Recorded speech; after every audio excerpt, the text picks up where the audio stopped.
Alright, hello. How you guys doing? Welcome back to the channel. Today we have another deck analysis video, looking at a new deck to come out based around a card that came out in Darkness Ablaze. That card is Vikavolt V, a great new card that brings back the item lock mechanic. Right now, before the rotation happens, just in a few days here, Vikavolt V is looking like a top tier deck, and with POG 2020 right around the corner, I can definitely see a lot of people running this deck. It's got all the tools that it needs right now. It's got Electro Power, it's got the new Turbo Patch, you got Crushing Hammer, and of course you still have Thunder Mountain. This deck is looking to be absolutely killer in the next few weeks, at least until rotation happens. So I figured I'd make a video about it, show you guys really what I found to be the best way to play this deck, at least for right now, and I hope you guys enjoy. Okay, so getting right into it, let's talk about the Pokemon count that we have for this deck. We're running 14 Pokemon, 4 of which are going to be the new Vikavolt V. Not too much I can say bad about this card right now. It's got 210 HP, but we play this card mainly for its first attack there, Paralyzing Bolt. So for 1 Lightning Energy and a colorless, 50 damage, but during your opponent's next turn, they cannot play any item cards from their hand. An incredibly strong mechanic, and a mechanic that this deck is solely built around. Now, there's so many decks right now in the format, decks like ADP's Asian, especially, that are relying heavily on all of their item cards. We do run a lot of item cards in this deck, so that can make the Ditto matchup a little bit more difficult, but we've implemented some other mechanics into this deck that make the Vikavolt V against Vikavolt V matchup a little bit more bearable. So definitely an incredible Pokemon. We're running 4 of these, and also the second attack there for 2 Lightning Energy and a colorless, Super Zap Cannon, does 190 damage, and you discard 2 energy from this Pokemon.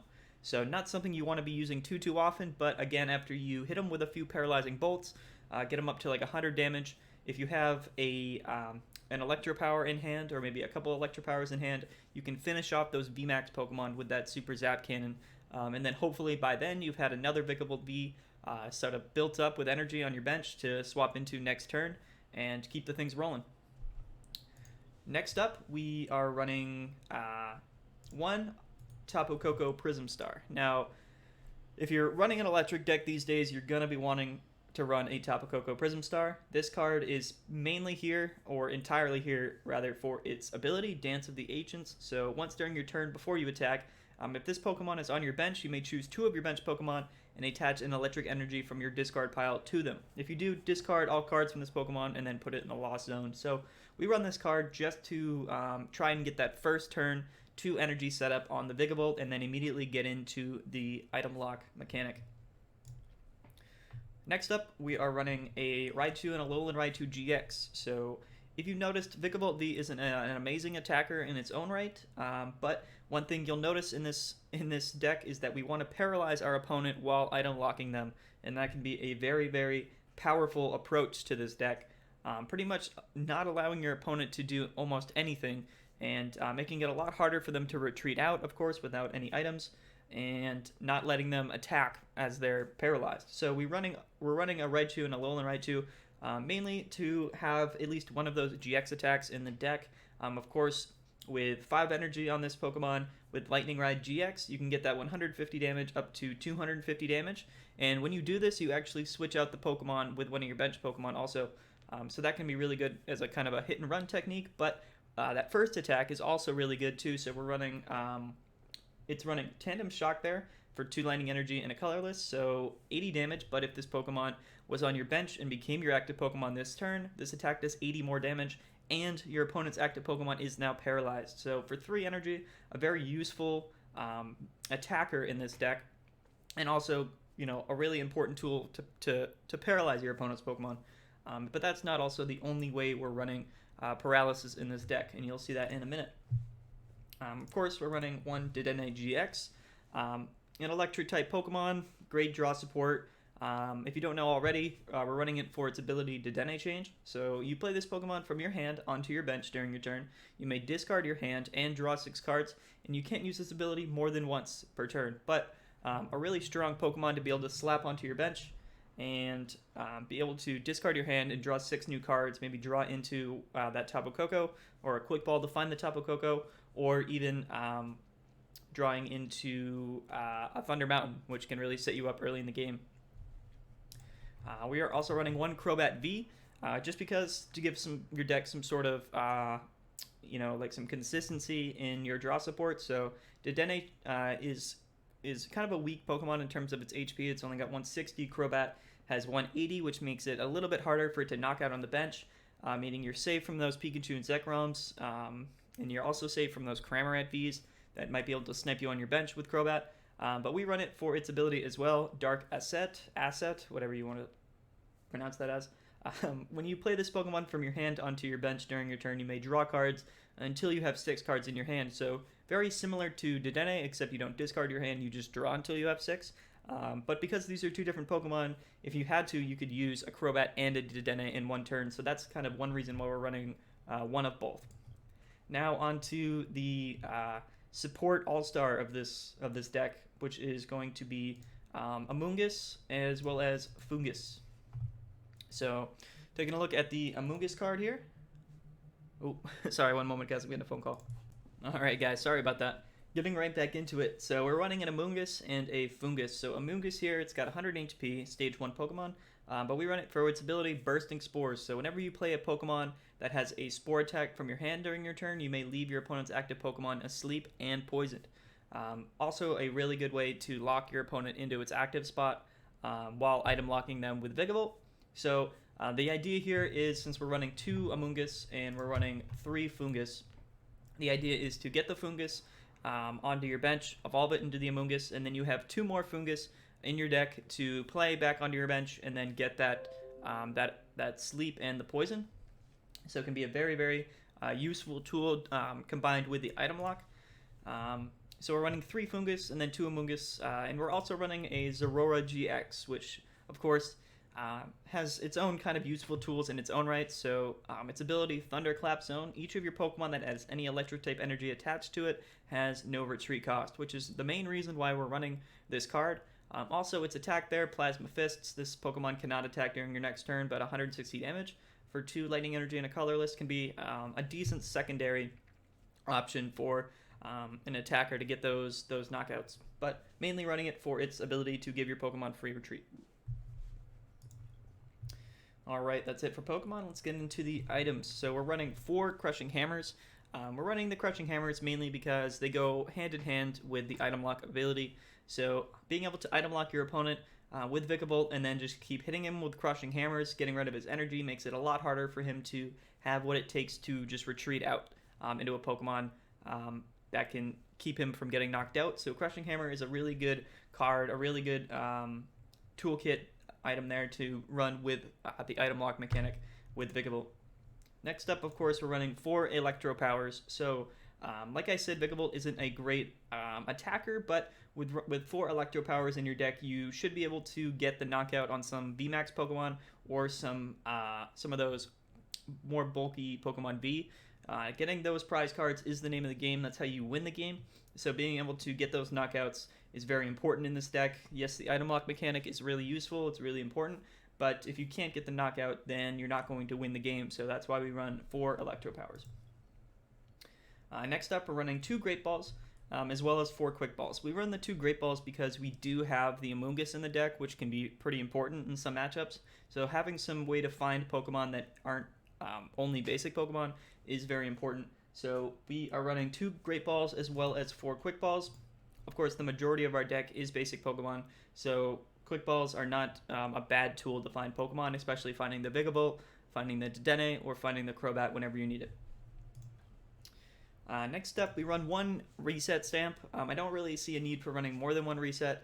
You could run 2, but I chose just 1. So late in the game, if things are getting down to crunch time, if you're able to keep that item lock up, but you're able to reset your opponent's hand down to 1 or 2 cards, then you can really put them in a tough spot for the last like 3 or 4 rounds in the game, which can really make the difference in winning some matchups. So 1 Reset Stamp in the deck.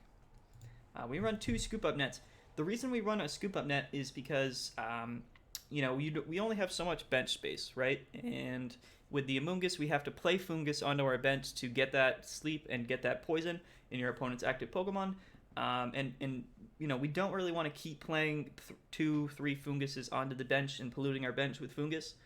So running a Scoop Up Net allows us to scoop up the Foongus from our bench and then just play the same one without having to fill up our bench anymore. So a couple Scoop Up Nets mainly only for that Foongus, but can be really useful in this deck. Next up, we're running 4 switch cards. Again, like I said, since Vikavolt V is kind of tough to get the knockout, sometimes you need to switch into that Raichu and Alolan Raichu tag team to get the paralysis or finish up the knockouts. Running the switch cards allows you to have some flexibility in getting those knockouts when you need it. All right, and then after that, of course, we're running 1 Thunder Mountain. So Thunder Mountain, an incredibly powerful stadium card here. So the attacks of your electric Pokemon, both you and your opponents, cost 1 less energy, electric energy. So being able to get this on your first turn is absolutely incredible. Preferably in this deck, I feel like going second works the best, because if you go second, you can maybe get off a Crushing Hammer up on your opponent. You can attach the energy on Vikavolt and get the Thunder Mountain up, and then immediately you can just go straight into the item lock on your first attacking turn.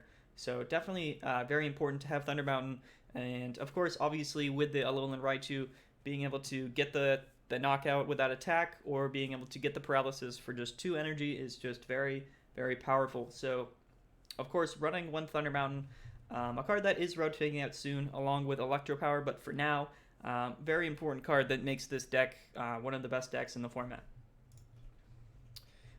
Going on to one more item. So we're running a Cape of Toughness as a tool. We are running 1 Guzma Hala in this deck, as well as the speed energy, so having an item card in the deck just sort of makes sense. Gives your basic Pokemon 50 HP as long as they aren't a GX Pokemon. So putting this onto Vikavolt will give it 260 HP, which isn't going to save it from a full force Eternatus V VMAX, but what it will do is it will save you from any any amount of times where your opponent's Eternatus VMAX deck doesn't have 8 Pokemon on its bench. If it has 7 Pokemon on the bench, you are still living that hit, which can really be really useful in that matchup. Sometimes they just are short 1 or 2 Pokemon, and you want to make sure that you're still able to live the hit. So Cape of Toughness kind of seals the deal on that. And of course, like I said, you're running a Guzma Hala to search for the Thunder Mountain and your speed energy, so you might as well have a tool card in the deck, and this seems to be the best one that fits the bill. Onto supporters, we're running 3 Boss's Orders. Like I said, your opponent might try to switch out and try to keep its Pokemon alive, but if some of your opponent's Pokemon have a high retreat cost and they don't have any energy attached to it, moving them up to the active spot while item locking them and then maybe giving them a sleep or the poison can be really, really useful tool and can be really important in getting the upper hand against your opponent. So 3 Boss's Orders are going to be ran in this deck, at least. We're running 1 Guzma Hala. You never know if this will come in handy if you really need your Thunder Mountain, but you just haven't drew into it, or if you need a speed energy, or of course if you need your Cape of Toughness, whatever it may be. The Guzma Hala can do all of that for you. It's not an incredibly important card in this deck, but since you are running the Stadium, the Special Energy, and the item, I feel like you might as well run a Guzma Hala. And next up, we're running 2 Marnie and 3 Professor's Research. This deck has a little bit of synergy with... Oh, wait. Did I go over Turbo Patch? I don't believe I went over Turbo Patch. So, Turbo Patch. We're running 4 of those, and then you flip a coin if heads, attach a basic energy card from your discard pile to one of your basic Pokemon that isn't a GX. So this card will not work on your Alolan Raichu, but what it will do is work on your Vikavolt. So if you're not able to get your Thunder Mountain, if you're not able to utilize your Tapu Koko Prism Star, you're able to get that second energy onto Vikavolt with the Turbo Patch. And it works with if Vikavolt is in your active spot, which is even more important. And going back to the supporters here, we're running 2 Marnie and 3 Professor's Research. Like I said, Marnie, you don't discard your hand, you just kind of use it to draw 5 new cards and shuffle your hand into your deck, but you're limiting your opponent to 4 cards, which can be very useful in the item lock, meta here in the deck archetype. So limiting your opponent to not using any items can be really useful if your opponent doesn't have a lot of cards in his hand. So Marnie really helps facilitate that. And we're running 3 Professor's Research because, like I said, we have some synergy with discarding energies. So if you have 1 or 2 energy in hand and you don't really want your hand, you can Professor's Research it away and then get those energy back later in the game with Turbo Patch. So we're running 3 of those and 2 Marnies. Next up for the energy count, we're running 7 electric energy and then we're running 3 speed energy. So we probably don't need a whole lot of energy in this deck. Vikavolt V will most of the time only need 2 or 3 energy. Same with your Alolan Raichu. So only running 7 of the normal electric energy shouldn't be that big of a deal, especially since we are running Turbo Patch to get those back later in the game if you need. But running 3 speed energy, which brings us to a energy count of 10 in total. The speed energy is a really, really great card. As long as it's attached to an electric Pokemon, it provides an electric energy, but when you attach it, you get to draw 2 cards. So just a very powerful energy card, special energy, and allows you to really draw more cards in times that could be really useful. And I think it's a really important inclusion into any electric deck. So that's going to be it, guys. That is the Vikavolt V deck analysis, at least for before rotation happens. I can see this deck coming up a lot in the POG 2020 tournament, and even in the next week or so until rotation happens. I think this deck is absolutely top tier. I know it was having an incredible amount of success over in Japan, and I think it will have a lot of success in this short period of time before rotation happens. But I hope you guys enjoyed the video. Click the subscribe button if you liked the video. Go check out my other videos on the channel. I did a deck analysis of the new version of ADP Zacian, and I also did some videos opening a Darkness Ablaze booster box. But that'll be it for today, guys, and I hope you enjoyed the video, so I'll see you next time.